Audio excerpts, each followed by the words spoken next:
Hello everyone!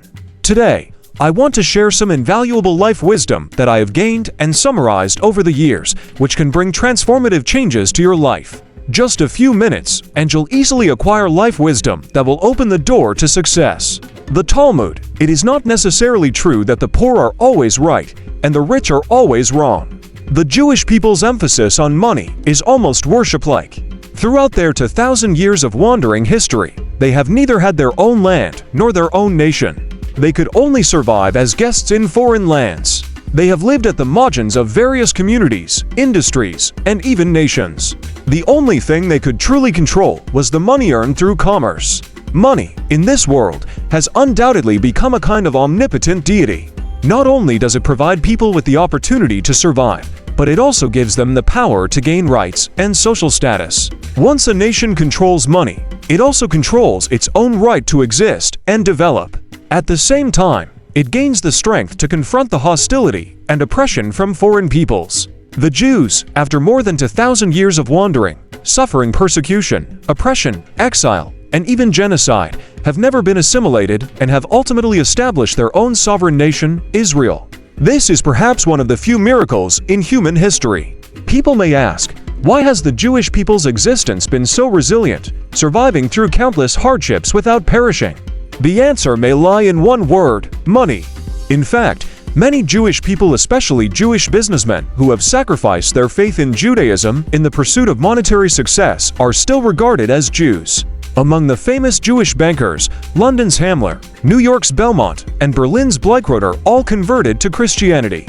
Samuel Newhouse, the owner of North America's most profitable publishing company, Newhouse Newspaper Group, only hired non-Jewish editors and publishers. Even many professors who have achieved academic status in prestigious American universities no longer consider themselves Jewish. Yet, people still regard them as Jews, ignoring whether their religious beliefs have changed. In fact, it may be precisely because of this willingness to sacrifice other values in the pursuit of success that people have found the most essential characteristic that defines a Jew.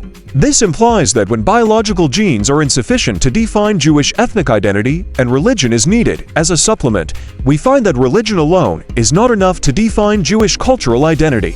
It must also be supplemented by their attitude toward success and money, for this is the most direct and persuasive form of expression, the criterion for determining whether a person is truly Jewish. To quote a Japanese businessman, Jewish people who follow Judaism really have a knack for business. If all businessmen were to become followers of Judaism, the world would have no wars and everyone would be able to make money, turning the world into a paradise. Perhaps a few hundred years from now, everyone on earth will become a follower of Judaism.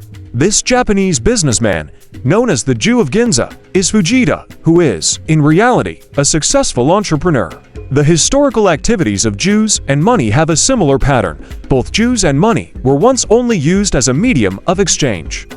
Both Jews and money were longtime subjects of exclusion and plunder.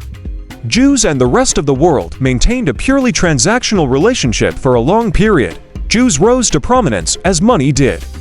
And today, the most prosperous place for contemporary Jews is not in the Jewish state of Israel, which is primarily state-controlled, but in North America, where the monetary economy is the most developed. This serves to explain why Jews have managed to survive. As long as money circulates, there will always be a natural need for Jewish people as a mediator, and they can occupy an irreplaceable position.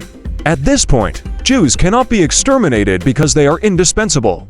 And once a dominant nation understands the nature of money and no longer needs Jews, it itself becomes Jewish. On the other hand, this also explains why Jews have aligned so well with the formation and development of capitalism. The survival logic of Jews is the same as the logic of money, the logic of capital development.